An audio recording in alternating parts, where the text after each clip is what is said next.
So I was catching up on the recent Fallout TV series from Amazon Prime, and to my surprise, it's actually really good. Fallout is a game series near and dear to my heart, as Fallout 3 is still one of my favorite games of all time, and I remember playing through both that game and Fallout New Vegas in high school when I was really getting into gaming. Even though I was a little late to the party, as Fallout 3 was released in 2008 and New Vegas in 2010, but even so, I fell in love with the Fallout lore and universe.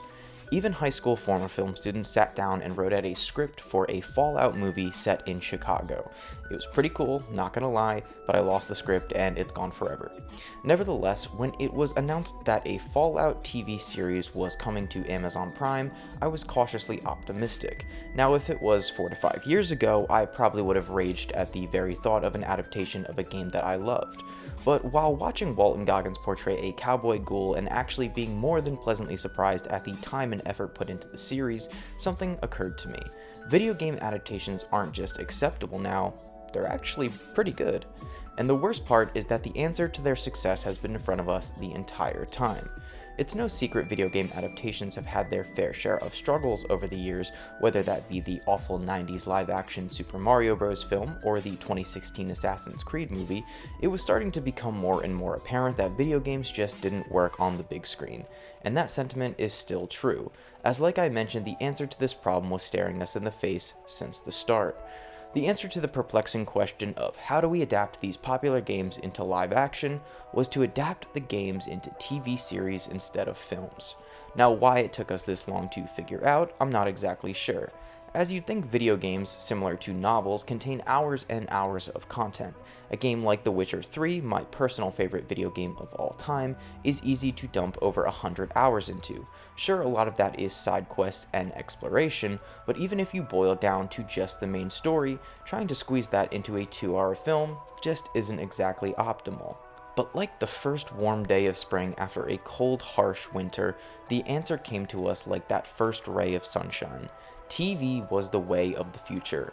It makes so much sense. Instead of trying to condense all of the expansive world and lore and story into a 2-hour runtime, spreading that out over multiple hours of television was the only real way to do the game's justice. Not only were we gifted a really well-made and passionately crafted Fallout series that tells a brand new unique story set in a world we love so much, but even games that focus less on open-world exploration and more on concise storytelling such as Naughty Dog's The Last of Us, coincidentally my second favorite game of all time, were perfect for television. Yes, even a game as cinematic as The Last of Us was an absolute smash hit as a TV series, earning several Emmy nominations and being well received by fans and critics alike. The Last of Us showed us that you could take a beloved story with characters near and dear to fans' hearts and adapt that into a beautifully constructed series that not only translate the game's most emotionally impactful performances and moments, but even managed to make noticeable changes to story and characters that really worked. The character of Bill in the Last of Us video game is an angry and bitter shell of a human, hardened by his environment and the downfall of society. However, the TV show completely changes this element and devotes an entire episode to showcasing the intimate and heart-wrenching relationship between Bill and his partner Frank. An element that is present in the game, but only through exploration and discovering notes throughout the level. In the TV series, we're shown the relationship between Frank and Bill from their first encounter to their final moments. It's a truly fantastic episode of television that's beautifully acted and superbly written. But that episode not only proved that elements from the game could be changed, but in some cases, even improved upon. Now, I know at this point I may be getting a little ahead of myself, citing The Last of Us and the Fallout series as my only examples for the shift in video game adaptations.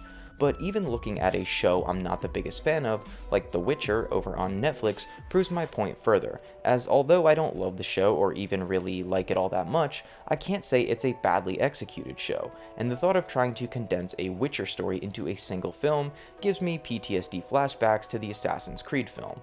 So sure, not every single adaptation from here on out is going to be a smash hit raking in Emmy nominations like HBO's The Last of Us. But between that series and Fallout, there's a seemingly bright light at the end of what seemed like a really long, dark, unending tunnel. I think there are so many different games that would be ripe for a live-action adaptation through a TV series, whether that be something like God of War, Devil May Cry, or hell, maybe even another crack at Assassin's Creed. The point is that after decades of Hollywood studios failing miserably to try and recapture the essence of a sprawling video game by cramming all the lore and story into a feature-length film's runtime, it's nice that production companies have finally figured out that spreading out the story over a season or multiple seasons of television is not only more productive, but gives the games and the fans of said games the respect they deserve. At the end of the day, I don't doubt we'll be getting more adaptations of video games, and even though I'm not the biggest fan of films like Super Mario Bros., Detective Pikachu, or the Sonic films, I still see hope on the horizon in the form of TV series.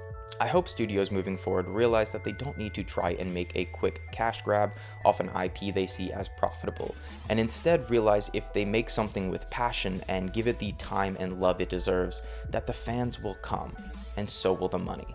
And it'll be a situation where not only the studios win, but we as gamers also win.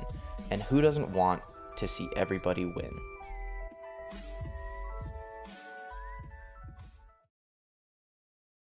Well, that is it for today, guys. As always, if you liked the video, make sure to click the like button, subscribe if you want to hear more from me, and click the little bell notification button so you get notified when I post new content. And as always, I will see you guys on the next video.